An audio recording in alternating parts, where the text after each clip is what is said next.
ಹುಣಸೂರಿನಲ್ಲಿ pump ಹೌಸ್ನಿಂದ ಮೃತದೇಹ ಪತ್ತೆ. ಹುಣಸೂರು ಪಟ್ಟಣದಲ್ಲಿ ಬುಧವಾರ ಪಂಪ್ ಹೌಸ್ನಿಂದ 24 ವರ್ಷದ ಕಾಲೇಜು ವಿದ್ಯಾರ್ಥಿನಿಯ ಮೃತದೇಹ ಪತ್ತೆಯಾಗಿರುವ ದುರಂತ ಘಟನೆ ಬೆಳಕಿಗೆ ಬಂದಿದೆ. ಸ್ಥಳೀಯ ಮೂಲಗಳ ಪ್ರಕಾರ ಮೃತರು ಆತ್ಮಹತ್ಯೆ ಮಾಡಿಕೊಂಡಿರಬಹುದು ಎಂದು ಶಂಕಿಸಲಾಗಿದೆ.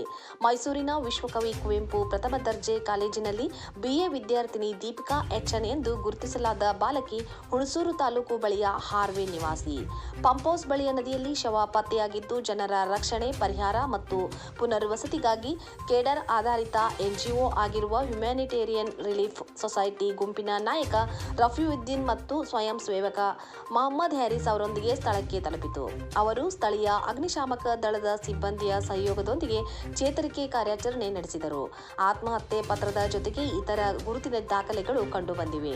ಆತ್ಮಹತ್ಯೆಯ ನಿರ್ಧಾರವು ಮೃತರದ್ದು ಮಾತ್ರ ಎಂದು ಓದಲಾಗುತ್ತಿದೆ.